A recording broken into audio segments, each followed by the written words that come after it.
صباح الخير عليكم، أهلا ومرحبا بخياتي. إن شاء الله نلقاكم اليوم كامل بخير ومهنيين يا ربي. اليوم لا فيديو جبت لكم متنوع، درت لكم الجواز كيما راكم تشوفوا فيه تاع البسباس، ودرت لكم تدبيره أيضا. دوك نروحوا مقطع بمقطع باش تفهموا واش راح ندير لكم. شوفوا البنات، اليوم درت لكم جواز بسباس بقطع تاع مرصوة تاع الدجاج والزيتون. يجي روعة البنات، مريقة هذيك خاطرة وبيضة، روعة. راني خليت لكم الوصفة راهي مكتوبة، اتكلوا على ربي، شوفوا المقادير وطريقة التحضير، جربوها وكتبوا لي في التعليقات. شوفوا البنات، عندنا كل يوم همسة.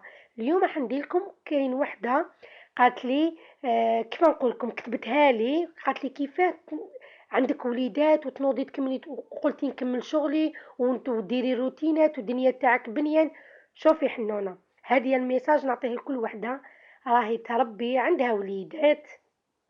واش نقول لك، لازم تنوضي بكري. كل وحده فيكم كيما نقولوا كاع نوضوا فنيانين، كاع نتعبوا، كاع نجروا مع الدنيا ومع وليداتنا. ربي يقدرنا وتكون صحيحتنا برك، تكون في الصحه فوق ريصاننا، هذاك هو الصح. ونتجبدوا ونقولوا الحمد لله. واش قلت لكم تنوضوا بكري البنات. لازم تنوضي بكري، تفتحي تويقات تاوعك، الدنيا راهي مشمسه. كاين شميسه، الله الله تنوضي بكري. قلت لك تنوضي ترتبي الدوزان تاوعك، تحطي الحاجه اللي تتحط في البالكون تاعك تتهوى، الفراش اللي يتخبى خبيه. وكي تكملي وتنفضي، انا نقول لكم الحاجه الاولى اللي نديرها كي نكمل كاع التخمال الاخرين تاعتي محلوله نخليهم محلولين، نروح قباله الكوزينه، باسكو الكوزينه هي اللي تشد لي اليد. اون بليس دو سا عندي وليداتي يجوا كيما نقولوا على 12 لازم يكون الفطور طايب وبارد، يعني دافي، يعني نوجد لهم كامل مقبل. ودوك هنايا البنات، دوك نخلي لكم هنايا، دوك تشوفوا الوصفه الثانيه، نعاود نولي لكم من بعد الموضوع. هنا الوصفه الثانيه تاع اللي عنده السعال، المشاكل الصدريه والسعال. هذه الوصفه صدقوني البنات نجربتها على وليداتي، مام انا تقبضني هكذا السعله وتخرخيش نحس في صدري والاخر، مي كي نجرب هذه الوصفه الطبيعيه روعه. هاي مكتوبه المقادير وشوفوا كيفاش طريقه التحضير.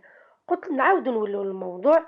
قلت لك اختي لازم تنوضي مع بكري، تنوضي بكري وتوجدي. قلت لك هكذا ونزيد ساعه يكفيني الوقت ونحضر لهم كاش حاجه للقهوه. ندير لهم البغرير، ندير المسكوتشو، ندير حلوه الطابع.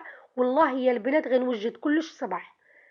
باش العشيه عندي المونطاج، عندي راني كيما يقولوا راني مع خياتي، ما نتوما ما نسيتكمش، راكم كيما نتوما كيما وليداتي، راني كيما نقولوا نخدم من ونجبد من. فهمتوا البنات، لازم تنوضي الصباح. يقول لك لي بكر مع الصباح نهارو مربوح، نهارو مرباح. فهمتوا، حنا هذه جده تقولها لنا الله يرحمها. يعني لازم تنوضي بكري وتفري امورك بكري، باسكو ساعات يجينا تفنين انا وحده ونقول والله غير نعاود نولي نرقد ومن بعد نكمل شغلي. صدقوني البنات يا نهاري هذاك يولي كحل، ما نكمل شغلي الدنيا مزرزقه الدنيا. فهمتوا كيفاه؟ يعني نوضي اختي، واش نقول لك، بكري مع الصباح، اتكلي على ربي، صلي صلاتك واتكلي على ربي، ونهارك يكون بلا شقاء بلا تعب.